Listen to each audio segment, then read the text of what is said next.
P S C ground പുതിയൊരു വീഡിയോയിലേക്ക് ഏവർക്കും സ്വാഗതം. ഇന്നത്തെ ക്ലാസ്സിൽ നമ്മൾ മാറിയ പാഠപുസ്തകങ്ങളാണ് ഇപ്പോൾ പഠിച്ചുകൊണ്ടിരിക്കുന്നത് അല്ലേ. മാറിയ പാഠപുസ്തകങ്ങൾ നമുക്കറിയാം 5, 7, 9 ക്ലാസ്സിലെ പാഠപുസ്തകങ്ങളാണ് മാറിയിട്ടുള്ളത്. അപ്പോൾ നമ്മൾ ഇപ്പോൾ സോഷ്യൽ സയൻസിൻ്റെ മാറിയ പാഠപുസ്തകങ്ങളാണ് ഇപ്പോൾ പഠിച്ചുകൊണ്ടിരിക്കുന്നത്.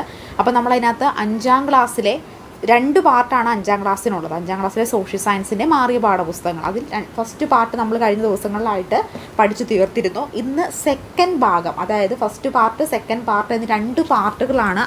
എല്ലാം നിങ്ങൾക്കറിയാമല്ലോ, അങ്ങനെ 2 പാർട്ട് ഉണ്ടായിരിക്കും. അതിൽ ഫസ്റ്റ് പാർട്ടിലെ നമ്മൾ 5ാം ക്ലാസ്സിലെ സോഷ്യൽ സയൻസിൻ്റെ മുഴുവൻ ചാപ്റ്റേഴ്സും, പീലിയുടെ ഗ്രാമം, ഭക്ഷണവും മനുഷ്യരും, തൊഴിൽ വൈവിധ്യങ്ങൾ, വസ്ത്രത്തിൻ്റെ നാൾവഴികൾ, വരയ്ക്കാം വായിക്കാം, ജനങ്ങൾ ജനങ്ങളാൽ എന്ന് പറയുന്ന 6 ചാപ്റ്ററാണ് ഫസ്റ്റ് ഭാഗത്തിലുണ്ടായിരുന്നത്. ഈ 6 ചാപ്റ്റർ നമ്മൾ കഴിഞ്ഞ ക്ലാസ്സുകളിലായി പഠിച്ചു തീർന്നതാണ്. ഇനി ഇന്നത്തെ ക്ലാസ് മുതൽ നമ്മൾ ബാക്കി പാഠഭാഗങ്ങൾ, അതായത് 2ാമത്തെ ഭാഗത്തിലെ പാഠഭാഗങ്ങളാണ് പഠിക്കുന്നത്. അതിൽ വരുന്ന ചാപ്റ്റേഴ്സ് ഗതാഗതം, ആശയവിനിമയ സംവിധാനങ്ങൾ, നാടറിയാം, തുല്യതയിലേക്ക്, വിണ്ണിലെ വിസ്മയങ്ങളും മണ്ണിലെ വിശേഷങ്ങളും, നിയമവും സമൂഹവും എന്ന് പറയുന്ന 5 ചാപ്റ്ററാണ് സെക്കൻഡ് പാർട്ടിൽ വരുന്നത്. അപ്പോൾ നമുക്ക് സെക്കൻഡ് പാർട്ട് പഠിക്കാം. സോഷ്യൽ സയൻസിൻ്റെ സെക്കൻഡ് പാർട്ടാണ്. അപ്പോൾ എനിക്ക് തോന്നിയിട്ടുള്ള ഇതിനു മുമ്പുണ്ടായിരുന്ന 5ാം ക്ലാസ്സിലെ പാഠപുസ്തകവും ഇപ്പോഴത്തെ പാഠപുസ്തകം വെച്ച് നോക്കുമ്പോൾ അത്യാവശ്യം കാര്യങ്ങൾ കൂടുതൽ ഈ ഒരു പാഠപുസ്തകത്തിലുള്ളതായിട്ട് തോന്നിയിട്ടുണ്ട് കേട്ടോ. ചാപ്റ്റേഴ്സൊക്കെ അത്യാവശ്യം ലെങ്ത് ചാപ്റ്റേഴ്സുമാണ്. കാരണം സാധാരണ 5ാം ക്ലാസ്സിലൊന്നും ഇത്രയും വലിയ ലെങ്ത് ചാപ്റ്റേഴ്സൊന്നും അങ്ങനെ സോഷ്യൽ സയൻസിന് കണ്ടിട്ടില്ല. പക്ഷേ ഇത്തവണത്തെ പാഠപുസ്തകത്തിൽ സോഷ്യൽ സയൻസിൻ്റെ ചാപ്റ്റേഴ്സ് എല്ലാം ഇത്തിരി ലെങ്തി ചാപ്റ്റേഴ്സും അതുപോലെ ഒരുപാട് കാര്യങ്ങൾ ഇൻക്ലൂഡഡ് ആയിട്ടുള്ള ചാപ്റ്റേഴ്സുമാണ്. അപ്പോൾ അതുകൊണ്ട് ഉറപ്പായിട്ടും ഈ ഒരു ഭാഗങ്ങളിൽ നിന്നൊക്കെ PSC പരീക്ഷയിൽ ധാരാളം ചോദ്യങ്ങൾ നമുക്ക് പ്രതീക്ഷിക്കാവുന്നതാണ് കേട്ടോ. അപ്പോൾ നമുക്ക് ചാപ്റ്ററിലേക്ക് പോകാം.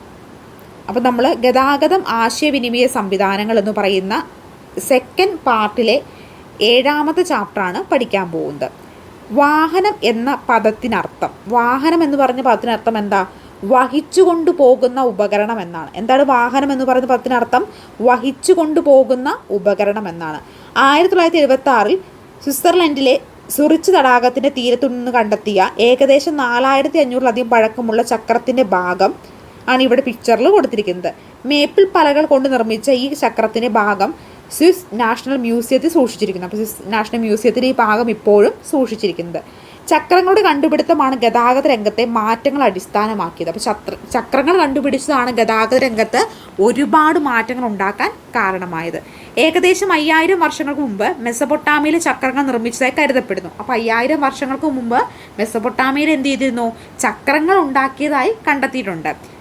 മെസൊപ്പൊട്ടാമിയൻ ജനത നിർമ്മിച്ച ചക്രങ്ങൾ എന്ന് പറയുന്നത് കട്ടിയുള്ള 3 കഷണം പലകകൾ ചേർത്ത് വെച്ച് തോൽപ്പട്ടിയിൽ ചെമ്പാണ് തറച്ച തരത്തിൽ.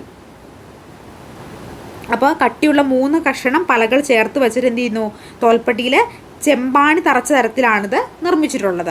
മെസൊപ്പൊട്ടാമിയൻ സംസ്കാരം വളർന്നു വന്ന പ്രദേശമാണ് ഇന്നത്തെ ഇറാഖ് ഉൾപ്പെടുന്ന പ്രദേശം. അപ്പം മെസൊപ്പൊട്ടാമിയൻ സംസ്കാരം വളർന്നു വന്ന പ്രദേശം എന്ന് പറയുന്നത് എന്താണ്?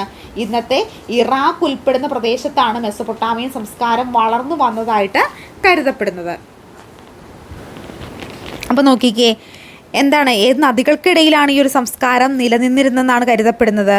യൂഫ്രട്ടീസ്, ടൈഗ്രീസ് നദികൾക്കിടയിലായിരുന്നു മെസൊപ്പൊട്ടാമിയൻ സംസ്കാരം നിലനിന്നതായിട്ട് കരുതപ്പെടുന്നത്. മെസൊപ്പൊട്ടാമിയ എന്ന വാക്കിൻ്റെ അർത്ഥം തന്നെ എന്താ? 2 നദികൾക്കിടയിലുള്ള പ്രദേശം എന്നാണ്. എന്താണ്? 2 നദികൾക്കിടയിലുള്ള പ്രദേശം എന്നാണ് മെസൊപ്പൊട്ടാമിയ എന്ന വാക്കിൻ്റെ അർത്ഥം തന്നെ. ഈ ഒരു ചാപ്റ്ററൊക്കെ സത്യം പറഞ്ഞിട്ടുണ്ടെങ്കിൽ കുറച്ചും കൂടെ കൂടിയ ക്ലാസ്സിലാണ് നമ്മൾ കഴിഞ്ഞ ഇതിനകത്തൊക്കെ പഠിച്ചിട്ടുള്ളത്. അതായത് ഇതിനു മുമ്പ് ഉണ്ടായിരുന്ന സിലബസ് പ്രകാരം, അതായത് ഇതിനു മുമ്പ് ഉണ്ടായിരുന്ന SCRTയുടെ പഠിച്ചിട്ടുണ്ടായിരുന്നു. പക്ഷേ 5ാം ക്ലാസ്സിലൊന്നും ഇത്രയും ലെങ്തി ആയിട്ടുള്ള ചാപ്റ്റേഴ്സൊന്നും ഉണ്ടായിരുന്നില്ല കേട്ടോ. ഇത്തവണത്തെ പാഠപുസ്തകത്തിൽ അത്യാവശ്യം ലെങ്തി ചാപ്റ്റേഴ്സാണ് ഉള്ളത്. മെസൊപ്പൊട്ടാമിയൻ സംസ്കാരത്തിലെ എഴുത്ത് ലിപി അറിയപ്പെടുന്നത് ക്യൂണിഫോം എന്ന പേരിലാണ്. മെസൊപ്പൊട്ടാമിയൻ സംസ്കാരത്തിലെ എഴുത്ത് ലിപി ഏത് പേരിൽ അറിയപ്പെടുന്നു? ക്യൂണിഫോം എന്ന പേരിലാണ് അറിയപ്പെടുന്നത്. ആദ്യകാലങ്ങളിൽ ഉപയോഗിച്ചിരുന്ന ചക്രവണ്ടികൾ എന്ന് പറയുന്നത് മനുഷ്യൻ വലിച്ചു കൊണ്ടുപോകുന്നതും മൃഗങ്ങൾ ഉപയോഗിച്ച് വലിച്ചു കൊണ്ടുപോകുന്നതുമൊക്കെ ആയിരുന്നു. അപ്പോൾ ആദ്യകാലങ്ങളിൽ ഉപയോഗിച്ചിരുന്ന ചക്രവണ്ടികൾ എങ്ങനത്തെയൊക്കെയായിരുന്നു? മനുഷ്യൻ വലിച്ചു കൊണ്ടുപോകുന്നതും മൃഗങ്ങളെ ഉപയോഗിച്ച് വലിച്ചു കൊണ്ടുപോകുന്ന വണ്ടികളൊക്കെ ആയിരുന്നു ഉപയോഗിച്ചിരുന്നത്. ഇനി നമ്മൾ നോക്കാൻ പോകുന്നത് വിവിധ തരത്തിലുള്ള ഗതാഗത മാർഗ്ഗങ്ങളാണ്. അതിൽ നമ്മൾ ആദ്യം പഠിക്കാൻ പോകുന്നത് റോഡ് ഗതാഗതത്തെക്കുറിച്ചിട്ടാണ്. അപ്പോൾ ഇപ്പോൾ നമ്മൾ ഇത്ര നേരം എന്താ പഠിച്ചത്? ഗതാഗതത്തിൻ്റെ ഒരു ബേസിക് നോട്ട്സാണ് പഠിച്ചത് അല്ലേ. അപ്പോൾ നമുക്ക് റോഡ് ഗതാഗതത്തെക്കുറിച്ച് പഠിക്കാം. അതായത് മക് ആദം റോഡുകൾ 1820 സ്കോട്ടിഷ് എഞ്ചിനീയറായ JL മക് ആദം ആധുനിക രീതിയിൽ റോഡ് നിർമ്മാണം തുടക്കമിടുന്നത്. കരിങ്കൽ കഷ്ണങ്ങളെ നിരത്തി റോളർ മെഷീൻ ഉപയോഗിച്ച് നിർമ്മിക്കുന്ന ഇത്തരം റോഡുകൾ മക് ആദം റോഡുകൾ എന്നാണ് വിളിച്ചിരുന്നത്. അപ്പോൾ 1820 ഈ മക് ആദം റോഡുകൾ ആദ്യമായിട്ട് വരുന്നത്. ലോകത്തെ രണ്ടാമത്തെ വലിയ റോഡ് ശൃംഖലയുള്ള രാജ്യമാണ് ഏത്? ഇന്ത്യ എന്ന് പറയുന്നത്. ഫസ്റ്റ് പൊസിഷൻ അമേരിക്കയ്ക്കാണ്, സെക്കൻഡ് പൊസിഷനാണ് ലോകത്തെ രണ്ടാമത്തെ വലിയ റോഡുകളുള്ള ശൃംഖലയുള്ള രാജ്യം ഏതാണ്? നമ്മുടെ രാജ്യമായിട്ടുള്ള ഇന്ത്യയിലാണ്. രണ്ടാം സ്ഥാനമാണ് ആർക്കുള്ളത്? അമേരിക്കയ്ക്കുള്ളത്. ഇന്ത്യയിലെ റോഡുകളെ പ്രധാനമായിട്ട് നമുക്ക് 4ആയിട്ട് തരംതിരിക്കാം. എന്ത് ചെയ്യാം? ഇന്ത്യൻ റോഡുകളെ പ്രധാനമായും 4ആയി തരംതിരിക്കാം. ദേശീയപാതകൾ, സംസ്ഥാന പാതകൾ, എക്സ്പ്രസ് ഹൈവേകൾ, ഗ്രാമീണ പാതകൾ. അപ്പോൾ നിങ്ങൾ ചോദിക്കും, ഇത്രയും ലെങ്തി ആയിട്ടുള്ള ചാപ്റ്റേഴ്സ് എങ്ങനെ ഇത് പഠിച്ചെടുക്കും അല്ലേ? ഇത് നമ്മൾ ക്വസ്റ്റ്യൻ ബാങ്ക് രൂപത്തിലാക്കുന്നുണ്ട്. ഈ ഒരു ചാപ്റ്റേഴ്സ് മുഴുവൻ നമ്മൾ ക്വസ്റ്റ്യൻ ബാങ്ക് നിങ്ങൾക്ക് PSC പരീക്ഷയ്ക്ക് പഠിക്കാൻ പാകത്തിന് ക്വസ്റ്റ്യൻ ബാങ്ക് രൂപത്തിലാക്കുന്നുണ്ട് കേട്ടോ. അപ്പോൾ നിങ്ങൾക്കത് വളരെയധികം ഉപകാരപ്പെടുന്നതായിരിക്കും. അപ്പോൾ ആർക്കെങ്കിലും ആ ക്വസ്റ്റ്യൻ ബാങ്ക് വേണമെന്നുണ്ടെങ്കിൽ ഡിസ്ക്രിപ്ഷൻ ബോക്സിൽ നമ്പറിൽ മെസ്സേജ് ചെയ്താൽ മതി കേട്ടോ. പുതിയ പാഠപുസ്തകത്തിൻ്റെ ക്വസ്റ്റ്യൻ ബാങ്ക്. അപ്പോൾ ഇന്ത്യയിലെ റോഡുകളെ പ്രധാനമായും നമുക്ക് എന്ത് ചെയ്യാം? 4ആയി തരംതിരിക്കാം. ദേശീയപാതകൾ, സംസ്ഥാന പാതകൾ, എക്സ്പ്രസ് ഹൈവേകൾ, ഗ്രാമീണ പാതകൾ. ഇത് നമുക്ക് ഓരോ പാതകളും എന്താണെന്ന് പഠിക്കാം കേട്ടോ. അത് നമ്മൾ ഫസ്റ്റ് പഠിക്കാൻ പോകുന്നത് ദേശീയപാതകൾ എന്താണെന്നാണ്. രാജ്യത്തിൻ്റെ വിവിധ സംസ്ഥാന തലസ്ഥാനങ്ങളെയും പ്രധാന ഭാഗങ്ങളെയും സ്ഥലങ്ങളെയും ബന്ധിപ്പിക്കുന്ന ദേശീയപാതകൾക്ക് ഈ ഒരു ദേശീയപാതകളാണിത് ഇതിൽ വരുന്നത്. അപ്പോൾ രാജ്യത്തിൻ്റെ വിവിധ സംസ്ഥാന തലസ്ഥാനങ്ങളെയും പ്രധാന ഭാഗങ്ങളെയും സ്ഥലങ്ങളെയും തമ്മിൽ ബന്ധിപ്പിക്കുന്നത്. ഇനി സംസ്ഥാന പാതകൾ ദേശീയപാതകളെ പ്രധാന വ്യാപാര കേന്ദ്രങ്ങളായി ബന്ധിപ്പിക്കുന്നു. ദേശീയപാതകളെ പ്രധാന വ്യാപാര കേന്ദ്രങ്ങളുമായി ബന്ധിപ്പിക്കുന്നതാണ് ഏത്? സംസ്ഥാന പാതകൾ എന്ന് വിളിക്കുന്നത്. അങ്ങനെയാണ് ജില്ലേ ഹൈവകൾ എന്ന് പറയുന്നത് എന്തായിരിക്കും? ജില്ലയിലെ പ്രധാന റോഡുകളാണ് ജില്ലേ ഹൈവകൾ. അപ്പോൾ ജില്ലേ ഹൈവകൾ എന്ന് പറഞ്ഞാൽ എന്താണ്? ജില്ലയിലെ പ്രധാനപ്പെട്ട റോഡുകൾ. ഒരു ജില്ലയിലെ പ്രധാന റോഡുകളെ സംസ്ഥാനത്തെ പ്രധാന റോഡുകളായി ബന്ധിപ്പിക്കുന്നു. ഒരു ജില്ലയിലെ പ്രധാന റോഡുകളെ സംസ്ഥാനത്തെ പ്രധാന റോഡുകളായിട്ടാണിത് ബന്ധിപ്പിക്കുന്നത്. ജില്ലാ ഹൈവേകളുടെ അറ്റകുറ്റപ്പണി ജില്ലാ ഭരണകൂടത്തിൻ്റെ ചുമതലയാണ്. ജില്ലാ ഹൈവേകളുടെ അറ്റകുറ്റപ്പണി ജില്ലാ ഭരണകൂടത്തിൻ്റെ ചുമതലയാണ്. അടുത്തതാണ് ഗ്രാമീണ പാതകൾ എന്ന് പറയുന്നത്. ഒരു ഗ്രാമത്തെ മറ്റൊന്നുമായി വിവിധ ഗ്രാമങ്ങളെയും ജില്ലയിലെ പ്രധാന റോഡുകളുമായി ബന്ധിപ്പിക്കുന്നു. ഒരു ഗ്രാമത്തെ മറ്റൊന്നുമായും വിവിധ ഗ്രാമങ്ങളിലെ ജില്ലയിലെ പ്രധാന റോഡുകളുമായിട്ടാണ് ഗ്രാമീണ പാതകൾ ബന്ധിപ്പിക്കുന്നത്. ഗ്രാമീണ പാതകളുടെ പരിപാലനം തദ്ദേശ സ്വയംഭരണ സ്ഥാപനങ്ങളുടെ ചുമതലയാണ്. ഗ്രാമീണ പാതകളുടെ പരിപാലനം തദ്ദേശ സ്വയംഭരണ സ്ഥാപനങ്ങളുടെ ചുമതലയാണ്. ദേശീയപാതകളിൽ ചിലത് ഇന്ത്യ, ബംഗ്ലാദേശ്, നേപ്പാൾ, മ്യാൻമർ മുതലായ അയൽ രാജ്യങ്ങളെ ബന്ധിപ്പിക്കുന്നു. അപ്പോൾ ദേശീയപാതകളിൽ ചിലത് എന്ത് ചെയ്യുന്നു? ഇന്ത്യയും ബംഗ്ലാദേശ്, നേപ്പാൾ, മ്യാൻമർ മുതലായ അയൽ രാജ്യങ്ങളുമായിട്ട് ബന്ധിപ്പിക്കുന്നുണ്ട്. ദേശീയപാതകളുടെ പരിപാലനം കേന്ദ്ര സർക്കാരിൻ്റെ ചുമതലയാണ്. ദേശീയപാതകളുടെ പരിപാലനം ആരുടെ ചുമതലയാണ്? കേന്ദ്ര സർക്കാരിൻ്റെ ചുമതലയാണ്. ഇനി ഇന്ത്യയിലെ പ്രധാനപ്പെട്ട ഹൈവേ എന്ന് പറയുന്ന ഒന്നാണ് സുവർണ ചതുഷ്കോണം സൂപ്പർ ഹൈവേ എന്ന് പറയുന്നത്. ഇന്ത്യയിലെ പ്രധാന വ്യാവസായിക കാർഷിക കേന്ദ്രങ്ങളെ ബന്ധിപ്പിക്കുന്ന ശൃംഖലയാണ് ഏത്? സുവർണ ചതുഷ്കോണം സൂപ്പർ ഹൈവേ. ഡൽഹി, കൊൽക്കത്ത, മുംബൈ, ചെന്നൈ എന്നീ നഗരങ്ങളുടെയും 12 സംസ്ഥാനങ്ങളുടെയും പാത കടന്നു പോകുന്നു. ഡൽഹി, കൊൽക്കത്ത, മുംബൈ, ചെന്നൈ എന്നീ നഗരങ്ങളിലൂടെയും 12 സംസ്ഥാനങ്ങളിലൂടെയുമാണ് ഈ പാത കടന്നു പോകുന്നത്. അപ്പോൾ ഗതാഗത മാർഗ്ഗങ്ങൾ എന്ന് പറയുമ്പോൾ പ്രധാനമായിട്ടും എത്ര തരത്തിലുള്ള ഗതാഗത മാർഗ്ഗം ഉള്ളത്? 3 തരം. ഏതൊക്കെയാ? കരഗതാഗതം, ജലഗതാഗതം, വ്യോമഗതാഗതം. കരഗതാഗതം, ജലഗതാഗതം, വ്യോമഗതാഗതം. അപ്പോൾ ഈ കരഗതാഗതം എന്ന് പറയുമ്പോൾ 2 തരത്തിൽ വരുന്നു കരഗതാഗതം. ഏതൊക്കെയാ? റോഡ് ഗതാഗതവും റെയിൽ ഗതാഗതവും. ജലഗതാഗതം എന്ന് പറയുമ്പോൾ 2 തരത്തിലുണ്ട്. ഉൾനാടൻ ഗതാഗതം ഉണ്ട്, കടൽ സമുദ്ര ഗതാഗതം ഉണ്ട്. വ്യോമഗതാഗതം ദേശീയ വ്യോമഗതാഗതം ഉണ്ട്, അന്തർദേശീയ വ്യോമഗതാഗതം ഉണ്ട്. അപ്പോൾ ഗതാഗത മാർഗ്ഗങ്ങളെ കര, ജല, വ്യോമ എന്നിങ്ങനെ 3ആയി തരംതിരിക്കുന്നു. അതിൽ കരഗതാഗതത്തിൽ റോഡ് ഗതാഗതവും റെയിൽ ഗതാഗതവും വരുന്നു. ജലഗതാഗതത്തിൽ ഉൾനാടൻ ഗതാഗതവും കടൽ സമുദ്ര ഗതാഗതവും. വ്യോമഗതാഗതത്തിൽ ദേശീയ വ്യോമഗതാഗതവും അന്തർദേശീയ വ്യോമഗതാഗതവുമാണ് വരുന്നത്. സുവർണ ചതുഷ്കോണം സൂപ്പർ ഹൈവേ എന്ന് പറഞ്ഞാൽ എന്താണ്? ഇന്ത്യയിലെ പ്രധാന വ്യാവസായിക കാർഷിക കേന്ദ്രങ്ങളെ ബന്ധിപ്പിക്കുന്ന ദേശീയ പാത ശൃംഖലകളാണ്. ഏതൊക്കെ? ഡൽഹി, കൊൽക്കത്ത, മുംബൈ, ചെന്നൈ എന്നിവയൊക്കെയാണ് ഈ പ്രധാനപ്പെട്ട ഹൈവേകളായിട്ട് വരുന്നത്. ഇനി വടക്ക് തെക്ക് ഇടനാഴിയും കിഴക്കു പടിഞ്ഞാറ് ഇടനാഴിയും. വടക്ക് തെക്ക് ഇടനാഴി ശ്രീനഗറിനെ കന്യാകുമാരിയുമായി ബന്ധിപ്പിക്കുകയും വടക്ക് പടിഞ്ഞാറ് ഇടനാഴി സിർലാച്ചിനെ അപ്പോൾ വടക്ക് തെക്ക് ഇടനാഴി ശ്രീനഗറിനെ ജമ്മു കാശ്മീരിനെ കന്യാകുമാരിയിലെ തമിഴ്നാടുമായും കിഴക്കു പടിഞ്ഞാറ് ഇടനാഴി സിൽച്ചാറി ആസാമിനെയും പോൾബന്ദറിനെ ഗുജറാത്തുമായി ബന്ധിപ്പിക്കുന്നു. റോഡ് ഗതാഗതത്തിൻ്റെ മേന്മകൾ എന്തൊക്കെയാണ്? താരതമ്യേന ചിലവ് കുറവാണ്. ഹ്രസ്വദൂര യാത്രകൾ ഏറ്റവും അനുയോജ്യം റോഡ് ഗതാഗതമാണ്. എല്ലാ വിഭാഗം ജനങ്ങൾക്കും പ്രാപ്യമാകുന്ന രീതിയിലുള്ളതാണ് റോഡ് ഗതാഗതം. അതുപോലെ തന്നെ ഉൾപ്രദേശങ്ങളിലെ ഗതാഗത മാർഗമൊക്കെയാണ്. വിവിധോദ്ദേശ സേവനമൊക്കെ ഈ ഒരു റോഡ് ഗതാഗതത്തിൻ്റെ മേന്മകളാണ്. ഇനി അടുത്ത് നമ്മൾ പഠിക്കാൻ പോകുന്നത് റെയിൽ ഗതാഗതത്തെക്കുറിച്ചിട്ടാണ്. കരയിലും ഏറ്റവും വേഗതയേറിയ ഗതാഗത മാർഗം. കരയിൽ രണ്ട് തരത്തിലുണ്ട്. ഏതൊക്കെയാണ്? നമ്മുടെ റോഡ് ഗതാഗതവും അതുപോലെ റെയിൽ ഗതാഗതവും. അതിലേറ്റവും കരയിലെ ഏറ്റവും വേഗത കൂടിയ ഗതാഗത മാർഗം ചോദിക്കുകയാണെങ്കിൽ അത് ഏത് ഗതാഗതം? റെയിൽ ഗതാഗതമാണ് അല്ലേ. റെയിൽവേ സംവിധാനം ആരംഭിച്ച ആദ്യ രാജ്യം ബ്രിട്ടനാണ് കേട്ടോ. ബ്രിട്ടനാണ് റെയിൽ ഗതാഗതം ആദ്യമായിട്ട് ആരംഭിക്കുന്നത്. ഇന്ത്യയിലെ റെയിൽ ഗതാഗത തുടക്കം കുറിച്ചത് ബ്രിട്ടീഷുകാരാണ്. ഇന്ത്യയിൽ റെയിൽ ഗതാഗതത്തിന് തുടക്കം കുറിച്ചത് ആരാണ്? ബ്രിട്ടീഷുകാരാണ്. ഇന്ത്യയിൽ നിന്നും അസംസ്കൃത വസ്തുക്കളും പ്രകൃതി വിഭവങ്ങളും കടൽമാർഗം ഇവർ യൂറോപ്പിലേക്ക് കൊണ്ടുപോയി. ഈ വസ്തുക്കളും വിഭവങ്ങളും തുറമുഖങ്ങൾക്ക് എത്താനുള്ള സംവിധാനം എന്ന നിലയിൽ റെയിൽ ഗതാഗതം ഇന്ത്യയിൽ ആരംഭിക്കുന്നത്. അപ്പോൾ ഇന്ത്യയിൽ നിന്ന് അസംസ്കൃത വസ്തുക്കളും പ്രകൃതി വിഭവങ്ങളൊക്കെ എന്ത് ചെയ്തു? കടൽ മാർഗം ഇവർ യൂറോപ്പിലേക്ക് കൊണ്ടുപോയിരുന്നു. അങ്ങനെ കൊണ്ടുപോകുമ്പോൾ അവരുടെ സാധനങ്ങൾ തുറമുഖങ്ങളിലേക്ക് എത്തിക്കാനും അവിടെ നിന്ന് അവർ ഉദ്ദേശിച്ച സ്ഥലത്തേക്ക് കൊണ്ടുവരാൻ റെയിൽ ഗതാഗതമാണ് ഉപയോഗിച്ചിരുന്നത്. ഇന്ത്യയിലെ ആദ്യത്തെ റെയിൽവേ പാത ഏതാണ്? ബോംബെ മുതൽ താനെ വരെയാണ് കേട്ടോ. ബോംബെ മുതൽ താനെ വരെ. ഏത് വർഷം? 1853 ഏപ്രിൽ 16 ഇന്ത്യയിലെ ആദ്യത്തെ റെയിൽപാത വണ്ടി ഓടുന്നത്. ഇനി കേരളത്തിൽ ആദ്യത്തെ റെയിൽപാതയോ? ബേപ്പൂർ മുതൽ തിരൂര് വരെയാണ്. 1861 ബേപ്പൂർ മുതൽ തിരൂര് വരെ. ഇനി റെയിൽ ഗതാഗതത്തിൻ്റെ മേന്മകൾ ചോദിക്കുകയാണെങ്കിലോ, കൂടുതൽ പേർക്ക് യാത്ര ചെയ്യാൻ കഴിയുന്ന ഏറ്റവും ചിലവ് കുറഞ്ഞ ഗതാഗത മാർഗമാണ്. കൂടുതൽ ചരക്ക് നീക്കുന്നതിന് സാധിക്കുന്നു. സമ്പദ് വ്യവസ്ഥയുടെ വളർച്ചയ്ക്ക് പ്രധാന പങ്കുവഹിക്കുന്നു. വ്യവഹാരത്തിൻ്റെ വികാസം മാനവവിഭവശേഷിയുടെ ചലനാത്മക വർദ്ധിപ്പിക്കുന്നു. അപ്പോൾ ലോകത്തെ ഏറ്റവും വലിയ പൊതുമേഖലാ സ്ഥാപനമാണ് ഇന്ത്യൻ റെയിൽവേ കേട്ടോ. ലോകത്തിലെ ഏറ്റവും വലിയ പൊതുമേഖലാ സ്ഥാപനം ഏതാ? ഇന്ത്യൻ റെയിൽവേ ആണ്. ഇത് നമ്മൾ നോക്കാൻ പോകുന്നത് മെട്രോ റെയിലിനെ കുറിച്ചിട്ടാണ്. വൻ നഗരങ്ങളിലെയും യാത്രാക്ലേശം പരിഹരിക്കുന്നതിനും അന്തരീക്ഷ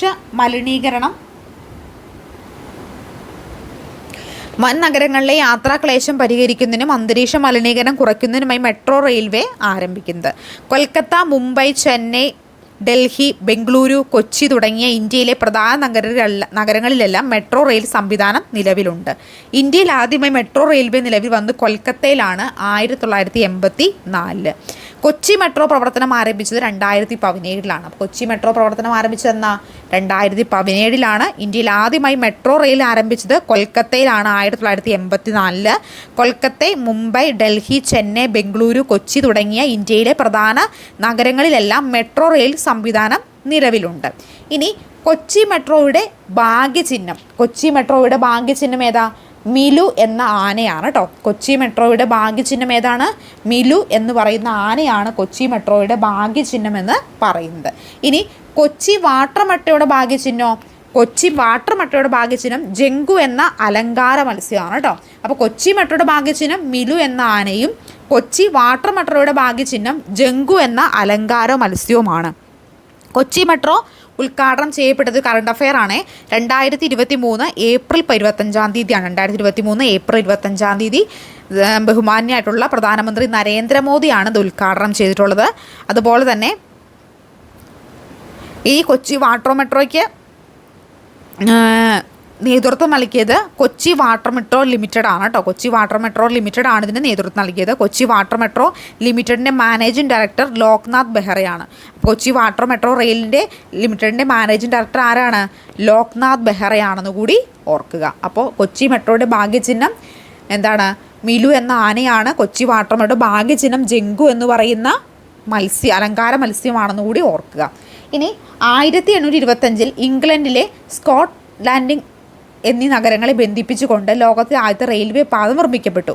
ജോർജ് സ്റ്റീഫൻസൺ നിർമ്മിച്ച സ്റ്റീഫൻസൺ റോക്കറ്റ് എന്ന ലോക്കോമോട്ടീവ് പദ്ധതിയുടെ ഓടിച്ചുകൊണ്ടുപോകുന്നതാണ് ലോകത്തിലെ റെയിൽ ഗതാഗതം തുടക്കം കുറിച്ചത്. അപ്പോൾ എന്താണ്? ജോർജ് സ്റ്റീഫൻസൺ നിർമ്മിച്ച സ്റ്റീഫൻസൺ റോക്കറ്റ് എന്ന ലോക്കോമോട്ടീവ് ഈ പദ്ധതിയുടെ ഓടിച്ചുകൊണ്ടുപോകുന്നതാണ് ലോകത്തെ റെയിൽ ഗതാഗതം തുടക്കം കുറിച്ചത്. ഇത് പ്രവർത്തിക്കാനുള്ള ഇന്ധനമായി കൽക്കരിയാണ് ഉപയോഗിച്ചിരുന്നത്. സാങ്കേതിക വികാസത്തിൻ്റെ ഫലമായി ഡീസൽ എഞ്ചിനുകൾ, ഇലക്ട്രിക് എഞ്ചിനുകൾ നിലവിൽ വന്നു. ലോകത്തിലെ ആദ്യ ലോക്കോമോട്ടീവ് തീവണ്ടി എഞ്ചിൻ നിർമ്മിച്ചത് ജോർജ് സ്റ്റീഫൻസൺ ആണ്. അപ്പോൾ ലോകത്തിൽ ആദ്യമായി ലോക്കോമോട്ടീവ് തീവണ്ടി എഞ്ചിൻ നിർമ്മിച്ചത് ആരാണ്? ജോർജ് സ്റ്റീഫൻസൺ ആണെന്ന് ഓർക്കുക. ഇനി broad gauge, metre gauge, narrow gauge എന്നിങ്ങനെ 3 ഗേജിലായി പ്രവർത്തിക്കുന്ന ഒരു മൾട്ടി ഗേജ് സിസ്റ്റമാണുള്ളത്. അപ്പോൾ broad gauge, metre gauge, narrow gauge എന്നിങ്ങനെ 3 ഗേജിലായി പ്രവർത്തിക്കുന്ന ഒരു മൾട്ടി ഗേജ് സിസ്റ്റമാണ് ഉള്ളത്. പാളങ്ങൾക്കിടയിലുള്ള അകലം ഗ്രേറ്റ് ബ്രിഡ്ജിൽ 160 സെൻറ്റിമീറ്റർ ആണ്. മീറ്റർ ഗേജിലാണെങ്കിൽ 100 സെൻറ്റിമീറ്റർ ആയിരിക്കും. നാരോ ഗേജിലാണെങ്കിൽ 70 സെൻറ്റിമീറ്റർ ആയിരിക്കും. 5ാം ക്ലാസ്സിലെ കുട്ടികൾക്ക് അത്യാവശ്യം പഠിക്കാൻ പാകത്തിന് നല്ല ഹെവി ആയിട്ട് തന്നെയാണ് ഈ തവണത്തെ പാഠപുസ്തകം വന്നിട്ടുള്ള. ഒരുപാട് കാര്യങ്ങൾ ആ മക്കൾക്ക് പഠിക്കാനുണ്ട് അല്ലേ. 5ാം ക്ലാസ്സിലെ പാഠപുസ്തകത്തിൽ ശരിക്കും പറഞ്ഞാൽ ഇത്രയും കാര്യങ്ങളൊന്നും ഉൾക്കൊള്ളിച്ച് കൊടുക്കേണ്ട ആവശ്യമുണ്ടെന്ന് തോന്നുന്നില്ല. ഒരു 7ലെയൊക്കെ പാഠപുസ്തകങ്ങളിലൊക്കെ കൊടുത്താൽ മതിയായിരുന്നു ഇത്രയും ഡീറ്റെയിൽ ആയിട്ടുള്ള കാര്യങ്ങൾ. ഇനി ജലഗതാഗതമാണ് അടുത്ത ടോപ്പിക്ക് നമുക്ക് പഠിക്കാനുള്ളത്. അപ്പോൾ റെയിൽ ഗതാഗതം നമ്മൾ നോക്കി, നമുക്ക് ജലഗതാഗതത്തെക്കുറിച്ച് നോക്കാം. സിന്ധു നദിയുടെ സംസ്കാര കേന്ദ്രമായി ഗുജറാത്തിൻ്റെ ലോഥലിൽ കപ്പൽ നിർമ്മാണ കേന്ദ്രത്തിൻ്റെ അവശിഷ്ടങ്ങൾ കണ്ടെത്തിയിട്ടുണ്ട്. അപ്പോൾ സിന്ധു നദിയുടെ സംസ്കാര കേന്ദ്രമായ ഗുജറാത്തിൻ്റെ ലോഥലിൽ കപ്പൽ നിർമ്മാണ കേന്ദ്രത്തിൻ്റെ അവശിഷ്ടങ്ങൾ കണ്ടെത്തിയിട്ടുണ്ട്. ലോഥൽ നിന്ന് കണ്ടെത്തിയ മുദ്രകളിൽ ഹാരപ്പയിൽ നിന്ന് കണ്ടെത്തിയ മെസൊപ്പൊട്ടാമിയൻ മുദ്രകളും ബോട്ടിൻ്റെ രൂപങ്ങളും പതിച്ചിട്ടുണ്ട്. അപ്പോൾ ലോഥൽ നിന്ന് കണ്ടെത്തിയ മുദ്രകളിലും ഹാരപ്പയിൽ നിന്ന് കണ്ടെത്തിയ മെസൊപ്പൊട്ടാമിയൻ മുദ്രകളിലും ബോട്ടിൻ്റെ രൂപങ്ങൾ പതിച്ചിട്ടുണ്ട്. മെസൊപ്പൊട്ടാമിയൻ ജനത വ്യാപാര രംഗത്ത് കപ്പലുകൾ പോലുള്ള ജലാശയങ്ങൾ ഉപയോഗിച്ചിരുന്നു. മെസൊപ്പൊട്ടാമിയൻ ജനത വ്യാപാര രംഗത്ത് കപ്പലുകൾ പോലുള്ള ജലാശയങ്ങൾ എന്ത് ചെയ്തിരുന്നു? ഉപയോഗിച്ചിട്ടുണ്ടായിരുന്നു.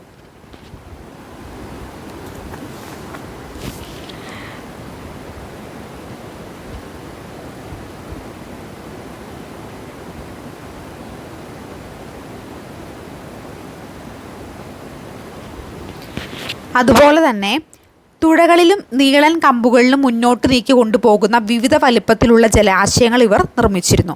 അപ്പോൾ തുഴകളിലും നീളൻ കമ്പുകളിലും മുന്നോട്ട് നീക്കി കൊണ്ടുപോകുന്ന വലിയ വലിപ്പത്തിലുള്ള ജലായനങ്ങൾ ഇവരെന്ത് ചെയ്തിരുന്നു? നിർമ്മിച്ചിരുന്നു. ചരക്ക് നീക്കത്തിലും സഞ്ചാരത്തിലും ഈ ജലായങ്ങൾ ഉപയോഗിച്ചിരുന്നു. മനുഷ്യൻ ജലഗതാഗത മാർഗ്ഗം ഉപയോഗിച്ചിരുന്ന എന്തിനു വേണ്ടിയിട്ടായിരുന്നു? സഞ്ചാരത്തിന് വേണ്ടിയിട്ട്, എന്തെങ്കിലും ഗുഡ്സൊക്കെ കൊണ്ടുപോകാൻ വേണ്ടിയിട്ട്, വിനോദസഞ്ചാരത്തിന്, മത്സ്യബന്ധനത്തിന്, ആചാരാനുഷ്ഠാനങ്ങൾക്കൊക്കെ വേണ്ടിയിട്ട് ഇവർ ജലാശയങ്ങളെ മറികടന്നൊക്കെ പോയിരുന്നു. ജലഗതാഗതത്തെ നമുക്ക് എന്തായിട്ട് തരംതിരിക്കാം? 2 കാറ്റഗറി ആയിട്ട് തരംതിരിക്കാം. ഒന്ന് ഉൾനാടൻ ജലഗതാഗതവും മറ്റൊന്ന് സമുദ്ര ജലഗതാഗതവും. റെയിൽവേയുടെ കടന്നുവരവുള്ള പ്രധാന മാർഗ്ഗമാണ് ഉൾനാടൻ ജലഗതാഗതം. റെയിൽവേയോടുള്ള കടന്നുവരവിന് മുമ്പുള്ള ഏറ്റവും പ്രധാനപ്പെട്ട മാർഗ്ഗം ഏതായിരുന്നു? ഉൾനാടൻ ജലഗതാഗതമായിരുന്നു. നദികളും കായലുകളും ധാരാളം പ്രദേശത്ത് പുരോഗതി പ്രാപിച്ചു. നദികളും കായലുകളും ഒക്കെ ധാരാളമായിട്ട് ഇതിനു വേണ്ടി ഉപയോഗിക്കപ്പെട്ടിരുന്നു.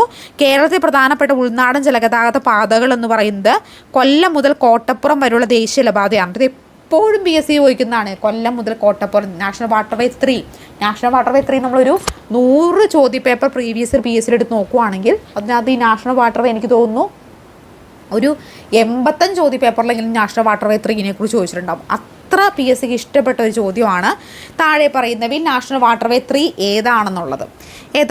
കൊല്ലം മുതൽ കോട്ടപ്പുറം വരെയാണ് കേട്ടോ. കൊല്ലം മുതൽ കോട്ടപ്പുറം വരെ. കോഴിക്കോട് മുതൽ കൊടുങ്ങല്ലൂർ വരെയും കനോലി കനാൽ. അപ്പോൾ കേരളത്തിൽ പ്രധാനപ്പെട്ട ഉൾനാടൻ ജലഗതാഗത പാത 2 ഉണ്ടായിരുന്നത്. ഒന്ന് കൊല്ലം മുതൽ കോട്ടപ്പുറം വരെയുള്ള ദേശീയപാത 3യും കോഴിക്കോട് മുതൽ കൊടുങ്ങല്ലൂർ വരെയുള്ള കനോലി കനാലും. കിഴക്കിൻ്റെ വെന്നീസ് എന്നറിയപ്പെടുന്ന എവിടെയാണ്? എല്ലാവർക്കും അറിയാലോ, ആലപ്പുഴയാണ് കിഴക്കിൻ്റെ വെന്നീസ് എന്ന് അറിയപ്പെടുന്നത്. ആദ്യകാലങ്ങളിൽ കേരളം നിർമ്മിക്കപ്പെട്ട കനാലുകൾ കനോലി കനാലും പാർവതി പുത്തനാറുമായിരുന്നു. ആദ്യകാലങ്ങളിൽ കേരളം നിർമ്മിക്കപ്പെട്ടിരുന്ന കനാലുകൾ കനോലി കനാലും അതുപോലെ തന്നെ പാർവതി പുത്തനാറുമായിരുന്നു. ഇനി കേരളത്തിലെ ദേശീയപാതകൾ നമുക്ക് നോക്കാം. നാഷണൽ വാട്ടർവേ 3 കൊല്ലം മുതൽ കോഴിക്കോട് വരെ, നാഷണൽ വാട്ടർവേ 8 ആലപ്പുഴ മുതൽ ചങ്ങനാശ്ശേരി വരെ, നാഷണൽ വാട്ടർവേ 9 ആലപ്പുഴ മുതൽ കോട്ടയം ടു അതിരമ്പുഴ കനാൽ വരെ, national waterway 13 AVM canal Thiruvananthapuram Kanyakumari Kerala തമിഴ്നാടിനെ തമ്മിൽ ബന്ധിപ്പിക്കുന്നതാണ്. National waterway 59 Kottayam Vaikom canal. അപ്പോൾ ഇത് വേറെ ഏത് ഓർത്തിരുന്നില്ലെങ്കിൽ നാഷണൽ വാട്ടർവേ 3 ഓർത്തുക്കാട്ടോ. കൊല്ലം മുതൽ കോട്ടപ്പുറം വരെയുള്ള ദേശീയപാതയാണ് നാഷണൽ വാട്ടർവേ 3 എന്ന് പറയുന്നത്. ഇനി നമുക്ക് എന്താണ് ഈ കനോലി കനാലും എന്താണ് പാർവതി പുത്തനാറും എന്ന് നോക്കാം കേട്ടോ. ബ്രിട്ടീഷ് ഭരണകാലത്ത് മലബാർ ജില്ലാ കളക്ടറായിരുന്ന HV കനോലി 1845 കോഴിക്കോട് മുതൽ കൊടുങ്ങല്ലൂർ വരെ വിശാലമായ ജലഗതാഗത മാർഗ്ഗം ആശയം മുന്നോട്ട് വെച്ചു. പൊന്നാനി, ചാവക്കാട് ഭാഗങ്ങൾ കൂടി ഉൾപ്പെടുത്തി കൊടുങ്ങല്ലൂർ വരെയുള്ള പുഴകളെ ബന്ധിപ്പിച്ചുകൊണ്ട് കനാലുകൾ നിർമ്മിച്ചു. തിരുവനന്തപുരം ജില്ലയിലെ വേളി കഠിനകുളം കായലുകളെ ബന്ധിപ്പിച്ചു കൊണ്ട് നിർമ്മിച്ച കനാൽ പാതയാണേത്? പാർവതി പുത്തനാർ. അപ്പോൾ എന്താണ് കനോലി കനാൽ എന്ന് പറഞ്ഞാൽ ബ്രിട്ടീഷ് ഭരണകാലത്ത് മലബാർ ജില്ലാ കളക്ടറായിരുന്ന HV കനോലി 1845 കോഴിക്കോട് മുതൽ കൊടുങ്ങല്ലൂർ വരെ വിശാലമായ ജലഗതാഗത മാർഗം ആശയം മുന്നോട്ട് വച്ചിരുന്നു. പൊന്നാനി ചാവക്കാട് ഭാഗങ്ങളെ കൂടി ഉൾപ്പെടുത്തി കൊടുങ്ങല്ലൂർ വരെയുള്ള പുഴകളെ ബന്ധിപ്പിച്ചിട്ടാണ് ഈ കനോലി കനാല് നിർമ്മിച്ചിരുന്നത്. പാർവതി പുത്തനാർ എന്തായിരുന്നു? തിരുവനന്തപുരം ജില്ലയിലെ വേളി കഠിനകുളം കായലുകളെ ബന്ധിപ്പിച്ചുകൊണ്ട് നിർമ്മിച്ച കനാലാണേത്? പാർവതി പുത്തനാർ എന്ന് പറയുന്നത് കേട്ടോ. സമുദ്ര ജലഗതാഗതം സാധ്യമാകുന്ന തീരദേശ പദ്ധതിയുടെയും അന്താരാഷ്ട്ര ജലപാതകളുടെയുമാണ്. ജലഗതാഗതത്തിൻ്റെ മേന്മകൾ ഏതൊക്കെയാണ്? താരതമ്യേന ചിലവ് കുറവായിരിക്കും, മലിനീകരണം കുറവായിരിക്കും, ചരക്ക് സേവന ഒക്കെ നീക്കാനായിട്ട് സാധിക്കും, വിദേശ വ്യാപാരത്തിനൊക്കെ സാധിക്കും. കേരളത്തിലെ പ്രധാനപ്പെട്ട തുറമുഖങ്ങൾ ഏതൊക്കെയാണ്? കൊച്ചി തുറമുഖവും അതുപോലെ തന്നെ വിഴിഞ്ഞം തുറമുഖവുമാണ് കേരളത്തിലെ പ്രധാനപ്പെട്ട തുറമുഖങ്ങളായിട്ട് വരുന്നത്. അപ്പോൾ നമ്മളിപ്പോൾ ജലഗതാഗതത്തെക്കുറിച്ച് നമ്മൾ നോക്കാൻ പോകുന്നതാണ് വ്യോമഗതാഗതം എന്ന് പറയുന്നത് കേട്ടോ. വ്യോമഗതാഗതം മനുഷ്യൻ ആകാശയാത്രയ്ക്ക് ആദ്യമേ ഉപയോഗിച്ചിരുന്നത് ചൂടുവായു നിറച്ച ബലൂണുകളായിരുന്നു അല്ലേ? ആകാശയാത്രയ്ക്ക് വേണ്ടി ആദ്യമേ ഉപയോഗിച്ചിരുന്നത് എന്താണ്? ചൂട് നിറച്ച ബലൂണുകളായിരുന്നു. ഏറ്റവും വേഗതയേറിയ ഗതാഗത സംവിധാനമാണ് വ്യോമഗതാഗതം. ഏറ്റവും വേഗതയിൽ പോകുന്നതാണ് വ്യോമഗതാഗതം. ആദ്യമായി വിമാനം നിർമ്മിച്ച ആരാണ്? ഓർവിൽ റൈറ്റ്, വിൽബർ റൈറ്റ് സഹോദരന്മാരാണ് ആദ്യമായിട്ട് വിമാനം നിർമ്മിച്ചിട്ടുള്ളത്.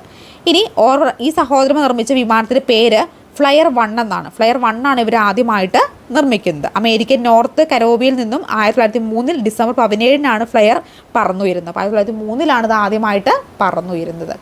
ഇനി രാജ്യത്തിനകത്തും പുറത്തും ദീർഘദൂര യാത്രകൾക്കായി വളരെയേറെ പ്രയോജനപ്പെടുന്ന ഒരു യാത്രാമാർഗ്ഗമാണ് വ്യോമഗതാഗതം. അപ്പോൾ രാജ്യത്തിനകത്തും പുറത്തും ദീർഘദൂര യാത്രകൾക്ക് ഉപയോഗിക്കുന്ന വളരെ പ്രശസ്തമായിട്ടുള്ള ഒരു മാർഗമാണേത്?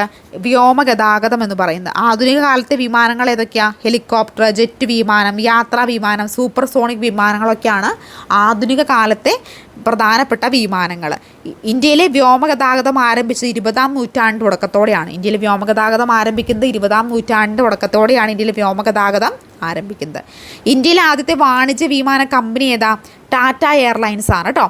ഇന്ത്യയിലെ ആദ്യത്തെ വാണിജ്യ വിമാന കമ്പനി എന്ന് പറയുന്നത് ടാറ്റ എയർലൈൻസ് ആണ്. 1932 കറാച്ചി മുതൽ ബോംബെ വരെ സർവീസ് നടത്തി. ടാറ്റ എയർലൈൻസ് 1932 കറാച്ചി മുതൽ മുംബൈ വരെ സർവീസ് നടത്തിയിട്ടുള്ള അതാണ് ആദ്യത്തെ വാണിജ്യ വിമാന കമ്പനി എന്ന് പറയുന്നത്. ഇന്ത്യയിലെ ആദ്യ വിമാനത്താവളം ഏതാ? മുംബൈയിലെ ജുഹു ആണ്. ഇന്ത്യയിലെ ആദ്യത്തെ വിമാനത്താവളം. ലോകത്തിലെ ഏറ്റവും വിപുലമായ വ്യോമഗതാഗത ശൃംഖലയുള്ള രാജ്യങ്ങളിൽ ഒന്നാണ് ഇന്ത്യ. ഇന്ത്യയിലെ ഏറ്റവും കൂടുതൽ വ്യോമഗതാഗതമുള്ള അല്ലെങ്കിൽ ലോകത്തെ ഏറ്റവും വിപുലമായിട്ടുള്ള വ്യോമഗതാഗത സംവിധാനമുള്ള രാജ്യങ്ങളിൽ ഒന്നാണേത്? ഇന്ത്യ എന്ന് പറയുന്നത്. വ്യോമഗതാഗതത്തിൻ്റെ മേന്മകൾ ഏതൊക്കെയാണ്? വിനോദസഞ്ചാരം, വാണിജ്യത്തിൻ്റെ വ്യാപാരം, ഏറ്റവും വേഗതയേറിയ ഗതാഗത മാർഗ്ഗമാണ്, പ്രകൃതി ദുരന്തങ്ങളിൽ രക്ഷാപ്രവർത്തനങ്ങൾ നടത്താൻ സാധിക്കും, ദേശീയ പ്രതിരോധത്തിന് പ്രയോജനപ്പെടുത്തുന്നു, വിവിധ ഭൂഖണ്ഡങ്ങളിലെ രാജ്യങ്ങളെ ബന്ധിപ്പിക്കുകയും ഭൂമി ഒരു ആഗോള ഗ്രാമമാക്കുകയും ഒക്കെ ചെയ്യുന്നത് വ്യോമഗതാഗതം വഴിയാണ് കേട്ടോ. കേരളത്തിൽ ആദ്യമേ വിമാനം ഇറങ്ങിയ സ്ഥലം ചോദിക്കുവാണെങ്കിൽ ആശ്രമ മൈതാനമാണ് കൊല്ലത്തെ അല്ലേ? ഭാരതങ്ങളിലൊക്കെ എപ്പോഴും ആശ്രമ മൈതാനത്ത് ഹെലികോപ്റ്റർ ഇറങ്ങി അല്ലെങ്കിൽ എന്താണ് വിമാനം ഇറങ്ങി എന്നൊക്കെ കേൾക്കാറുണ്ടല്ലേ? അതിതാണ് ആശ്രമ മൈതാനമാണ് കൊല്ലത്തെ. വായു മലിനീകരണത്തിനുള്ള കാരണങ്ങൾ ഏതൊക്കെയാണ്? വാഹനങ്ങളുടെ ആധിക്യം, നിർമ്മാണ പ്രവർത്തനങ്ങളൊക്കെയാണ് വായു മലിനീകരണത്തിൻ്റെ പ്രധാനപ്പെട്ട കാരണങ്ങളായിട്ട് ചൂണ്ടിക്കാണിക്കുന്നത്. വാഹനങ്ങളുടെ പെരുപ്പം എന്തൊക്കെ പ്രത്യാഘാതങ്ങൾ സൃഷ്ടിക്കുന്നു? എന്തൊക്കെ പ്രത്യാഘാതങ്ങളാണ് വാഹനങ്ങൾ ഇങ്ങനെ കൂടുന്നതുകൊണ്ട് ഉണ്ടാകുന്നത്? വർദ്ധിച്ച ഗതാഗത കുരുക്കുണ്ടാകുന്നു, വായു മലിനീകരണം. ഡൽഹിയിലേക്ക് വായു മലിനീകരണം നമുക്ക് പ്രവചിക്കാൻ കഴിയുന്നതിൽ അപ്പുറമായിരിക്കുകയാണ് അല്ലേ? അതുപോലെ ശബ്ദ മലിനീകരണം, ആരോഗ്യ പ്രശ്നങ്ങൾ, ഉയർന്ന തോതിലുള്ള വാഹന അപകടങ്ങളൊക്കെ എന്താണ്? വാഹനങ്ങളുടെ പെരുപ്പം മുതൽ കാരണമാകുന്നു. ഇനി ആശയവിനിമയമാണ് അടുത്ത്. ആദ്യമായി എഴുത്തുവിദ്യ വികസിപ്പിച്ചത് സുമേറിയക്കാരാണ്. ആദ്യമായിട്ട് എഴുത്തുവിദ്യ വികസിപ്പിച്ച ആരാണ്? സുമേറിയക്കാരാണ് ആദ്യമായിട്ട് എഴുത്തുവിദ്യ വികസിപ്പിക്കുന്നത്. സുമേറിയൻ ലിപി ക്യൂണിഫോം എന്ന പേരിൽ അറിയപ്പെടുന്നു. സുമേറിയൻ ലിപി ഏത് പേരിൽ അറിയപ്പെടുന്നു? ക്യൂണിഫോം എന്ന പേരിലാണ് അറിയപ്പെടുന്നത്. കളിമൺ ഫലകങ്ങളിലാണ് ആദ്യമായിട്ട് ഈ ഒരു ലിപി എഴുതുന്നത്. ഈജിപ്തിൽ രൂപം കൊണ്ട ലിപിയാണേത്? ഹൈറോഗ്ലിഫിക്സ്. ഈജിപ്തിൽ രൂപം കൊണ്ട ലിപിയാണ് ഹൈറോഗ്ലിഫിക്സ് എന്ന് പറയുന്നത്. ഹൈറോഗ്ലിഫിക്സ് എന്ന വാക്കിൻ്റെ അർത്ഥം എന്താ? വിശുദ്ധമായിട്ടുള്ള എഴുത്ത്. എന്താണ് ഹൈറോഗ്ലിഫിക്സ് എന്ന വാക്കിൻ്റെ അർത്ഥം? വിശുദ്ധമായിട്ടുള്ള എഴുത്ത് എന്നതാണ്. ഇനി ഇവിടെ എഴുതാൻ ഉപയോഗിച്ചിരുന്ന പ്രതലവും അതിന് ഉപകരണമൊക്കെ കൊടുത്തിട്ടുണ്ട്. ശില, കൂർത്ത കല്ല് ഉപയോഗിച്ച് എഴുതിയിരുന്നു. ചെമ്പ് തകിടിൽ ലോഹ എഴുത്താണിയാണ് ഉപയോഗിച്ചിരുന്നത്. താളിയോലയിലും എഴുത്താണിയാണ് ഉപയോഗിച്ചിരുന്നത്. ഇനി ആദ്യകാലത്ത് കുതിര, നായ, പക്ഷികൾ എന്നിവയൊക്കെ ഉപയോഗിച്ചിരുന്നു. പിന്നീട് എന്ത് ചെയ്തു? ഈ എന്തെങ്കിലും കാര്യങ്ങളൊക്കെ അങ്ങോട്ടും ഇങ്ങോട്ടൊക്കെ ഇൻഫർമേഷൻസ് കൈമാറാനായിട്ട് ആദ്യകാലത്ത് കുതിര, നായ തുടങ്ങിയ പക്ഷികളെയൊക്കെയാണ് ഇൻഫർമേഷൻസ് കൈമാറാൻ പണ്ട് ഉപയോഗിച്ചിരുന്നത്. പിന്നെ രാജഭരണകാലത്ത് വിളംബരത്തിലൂടെ ആശയങ്ങളൊക്കെ കൈമാറിയിരുന്നു. പിന്നീട് അച്ചടി യന്ത്രത്തിൻ്റെ കണ്ടുപിടുത്തത്തോടെ വാർത്തകളും സന്ദേശങ്ങളും കൈമാറുന്നത് കുറച്ചും കൂടി എളുപ്പമായിട്ട് മാറി. പിന്നെ തപാൽ സംവിധാനത്തിൻ്റെ കടന്നുവരവ് ആശയവിനിമയം വേഗത്തിലാക്കാൻ സഹായിച്ചു. ഗതാഗത രംഗത്ത് പുരോഗതി തപാൽ സംവിധാനം വ്യാപകമാക്കി. ശാസ്ത്ര സാങ്കേതിക രംഗങ്ങളിലെ വികാസം ആശയവിനിമയ രംഗത്ത് കുതിച്ചുചാട്ടങ്ങൾക്ക് വഴിയൊരുക്കി. ഇൻ്റർനെറ്റ് അനുബന്ധ സേവനങ്ങളുടെ കടന്നുവരവ് ആശയവിനിമയ രംഗത്തെ വിപ്ലവകരമായ മാറ്റങ്ങളൊക്കെ കൊണ്ടുവരുന്നതിന് കാരണമായിത്തീർന്നു. ഇനി അച്ചടി സാങ്കേതിക വിദ്യ കണ്ടുപിടിച്ചത് ആരാ? അച്ചടി കണ്ടുപിടിച്ചത് ചൈനക്കാരാണ് കേട്ടോ. അച്ചടി കണ്ടുപിടിച്ചത് ചൈനക്കാരാണ്.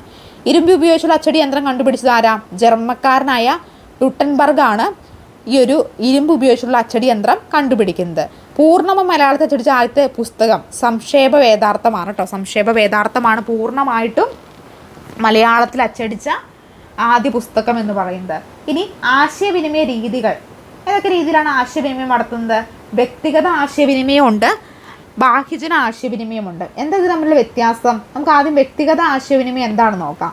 ഒരു വ്യക്തിയിൽ നിന്ന് മറ്റൊരു വ്യക്തിയിലേക്ക് സന്ദേശങ്ങളോ ആശയങ്ങളോ വിനിമയം ചെയ്യുന്നതാണ് വ്യക്തിഗത ആശയവിനിമയം. ഇതിനായി പ്രയോജനപ്പെടുന്ന ഉപാധികൾ വ്യക്തിഗത ആശയ ഉപാധികൾ. അതായത് നമ്മൾ എന്ത് ചെയ്യുന്നു, നമ്മൾ ഒരാളുടെ മറ്റൊരാളുമായിട്ട് സന്ദേശം കൈമാറുന്ന ആ ഒരു രീതി, ആ വാക്കി തന്നെ ഉണ്ടല്ലേ, വ്യക്തിഗത ആശയവിനിമയം. ഫാക്ടറി മെഷീൻസ്, അതുപോലെ തന്നെ ടെലിഗ്രാഫ്, ഇൻ്റർനെറ്റ്, ഇമെയില്, ടെലിഫോൺ, ഇവയൊക്കെയാണ് വ്യക്തിഗതമായിട്ട് ഇൻഫർമേഷൻസ് കൈമാറാനായിട്ട് ഉപയോഗിക്കുന്നത്. ഇനി ബഹുജന ആശയവിനിമയോ, ഒരു സന്ദേശമോ ആശയമോ വലിയൊരു വിഭാഗത്തിലേക്ക് എത്തിക്കുന്നതിന് ബഹുജന ആശയവിനിമയമാണ്. ഇതിനെ പ്രയോജനപ്പെടുന്ന മാധ്യമങ്ങൾ ബഹുജന ആശയവിനിമയ മാധ്യമങ്ങൾ. അപ്പോൾ നമുക്ക് എന്തെങ്കിലും ഗ്രൂപ്പിൽ ഇപ്പോൾ എന്തെങ്കിലും കാര്യങ്ങളൊക്കെ പറയാനുണ്ടെങ്കിൽ എല്ലാവർക്കും ഒരു ഒറ്റ മെസ്സേജ് അങ്ങ് ഇടൂല. അപ്പോൾ ഗ്രൂപ്പിന് മൊത്തമായിട്ട് അറിയാനായിട്ട് സാധിക്കും. അത് പത്രങ്ങൾ, പൊതുയോഗങ്ങൾ, ടെലിവിഷൻസ്, സിനിമ, പുസ്തകങ്ങൾ, റേഡിയോ, മാഗസീനുകൾ, തെരുവ് നാടകം, സെമിനാർ, കലാരൂപങ്ങളൊക്കെ എന്താണ്? ബഹുജന ആശയവിനിമയത്തിന് ഉദാഹരണമാണ്. ഇനി അടുത്ത് നമ്മൾ നോക്കാൻ പോകുന്നത് ഇൻ്റർനെറ്റ് അധിഷ്ഠിത ന്യൂനത ആശയവിനിമയ സാങ്കേതിക വിദ്യയെക്കുറിച്ചിട്ടാണ് കേട്ടോ. ലോകമെമ്പാടുമുള്ള കമ്പ്യൂട്ടറുകളെ ബന്ധിപ്പിക്കുന്ന ശൃംഖലയാണേത്? ഇൻ്റർനെറ്റ് എന്ന് പറയുന്നത് അല്ലേ. പലതരത്തിലുള്ള വിവരങ്ങൾ നമുക്ക് ഇൻ്റർനെറ്റിൻ്റെ സഹായത്തോടെ ലഭിക്കുന്നു. ഇൻ്റർനെറ്റിൻ്റെ സാധ്യതകൾ പ്രയോജനപ്പെടുത്തി ഉപയോഗിക്കുന്ന ചില ന്യൂനത ആശയവിനിമയ സംവിധാനങ്ങൾ ചുവടെ നൽകുന്നു. അകലെയുള്ള സ്ഥലങ്ങളിലേക്ക് ആളുകൾക്ക് ഇൻ്റർനെറ്റിൻ്റെ സഹായത്തോടെ കണ്ടുകൊണ്ട് സംസാരിക്കാനും ആശയങ്ങൾ കൈമാറും വീഡിയോ കോൺഫറൻസിനൊക്കെ ഉപയോഗിക്കാനായിട്ട് സാധിക്കും. അപ്പോൾ ഇന്ന് ഇൻ്റർനെറ്റിൻ്റെ സഹായത്തോടു കൂടി എന്തൊക്കെ കാര്യങ്ങളാണ് ടെക്നോളജി പരമായിട്ട് നമുക്ക് ചെയ്യാനായിട്ട് സാധിക്കുന്നത്. ഇപ്പോൾ AI കൂടെ വന്നതോടുകൂടി ഒരുപാട് തരത്തിലുള്ള ഡെവലപ്മെൻറ്റ് ഉണ്ടായിക്കൊണ്ടിരിക്കുകയാണ്. വരും കാലഘട്ടങ്ങളിൽ നമ്മൾ അത്ഭുതപ്പെടുന്ന രീതിയിലായിരിക്കും ഓരോ കാര്യങ്ങൾ ഇൻ്റർനെറ്റുമായി ബന്ധപ്പെട്ട് വരുന്നത്. ഇനി ഇ-കൊമേഴ്സ് ആണ്. ഇൻ്റർനെറ്റ് സംവിധാനത്തിലൂടെ സാധന സേവനങ്ങളോട് വാങ്ങുന്നതിനും വിൽക്കുന്നതിനും സംവിധാനമാണ് ഏത്? ഇ-കൊമേഴ്സ് എന്ന് പറയുന്നത് അല്ലേ. മീഷോ, ഫ്ലിപ്കാർട്ട്, ആമസോൺ പോലുള്ള ഒരുപാട് ഇ-കൊമേഴ്സ് പ്ലാറ്റ്ഫോമുകൾ ഇപ്പോൾ നമുക്ക് സുപരിചിതമാണ്. നമ്മൾ ഡേ ടു ഡേ ലൈഫിൽ അതിൽ നിന്നൊക്കെ നമ്മൾ എന്ത് ചെയ്യുന്നു, സാധനങ്ങൾ വാങ്ങുകയൊക്കെ ചെയ്യുന്നുണ്ട്. മറ്റൊന്ന് ഇമെയിലാണ്. ഇലക്ട്രിക് മാധ്യമങ്ങൾ ഉപയോഗിച്ച് സന്ദേശങ്ങൾ അയക്കുകയും സ്വീകരിക്കുകയും ശേഖരിക്കുകയും ചെയ്യുന്ന സംവിധാനമാണ് ഏത്? ഇമെയിൽ എന്ന് പറയുന്നത്. ഇനി ടെലിമെഡിസിനാണ്. വിവരസാങ്കേതിക വിദ്യയുടെ സഹായത്തോടെ അകലെയുള്ള ഡോക്ടർമാരുടെ സേവനം ആരോഗ്യരംഗത്ത് പ്രയോജനപ്പെടുന്നതാണ് ടെലിമെഡിസിൻ. ഇപ്പോൾ ഇ-കൊമേഴ്സ് ആയിക്കോട്ടെ, ഇമെയിൽ ആയിക്കോട്ടെ, ടെലിമെഡിസിൻ ആയിക്കോട്ടെ, ഇതൊക്കെ മനുഷ്യൻ എന്താണ് എപ്പോഴും ഉപയോഗിച്ചവൻ നിത്യജീവിതത്തിൻ്റെ ഭാഗമായിക്കൊണ്ടിരിക്കുന്ന സംവിധാനങ്ങളാണല്ലോ ഇതെല്ലാം. ഇപ്പോൾ ഇൻ്റർനെറ്റ് ഒന്നും ഇല്ലാതെ ജീവിക്കുക എന്നൊക്കെ പറയുന്നതാണ് വളരെ ബുദ്ധിമുട്ടുള്ള കാര്യമാണ്. ഇപ്പോൾ ഞാൻ നിങ്ങൾക്ക് ക്ലാസ്സുകൾ എടുത്ത് വരുന്നതിനുമൊക്കെ ഒരു ഇൻ്റർനെറ്റിൻ്റെ സഹായത്തോടു കൂടിയാണ് ഇതൊക്കെ നമ്മൾ ചെയ്യുന്നത്. അപ്പോൾ ഡേ ടു ഡേ ലൈഫിൽ ഇപ്പോൾ ഇൻ്റർനെറ്റുമായിട്ടാണ് മനുഷ്യൻ മുന്നോട്ട് പോകുന്നത്. മനുഷ്യൻ്റെ ജീവിതത്തിൽ ഇൻ്റർനെറ്റിന് ഒഴിച്ചുകൂടാൻ പറ്റാത്തൊരവസ്ഥയിലൂടെയാണ് ഇപ്പോൾ മനുഷ്യ ജീവിതം ഒക്കെ കടന്നു പോയിക്കൊണ്ടിരിക്കുന്നത്. ഓരോ കാലഘട്ടങ്ങൾക്കും അതിൻ്റേതായിട്ടുള്ള മാറ്റങ്ങളൊക്കെ രൂപപ്പെട്ടുകൊണ്ടേ ഇരിക്കും.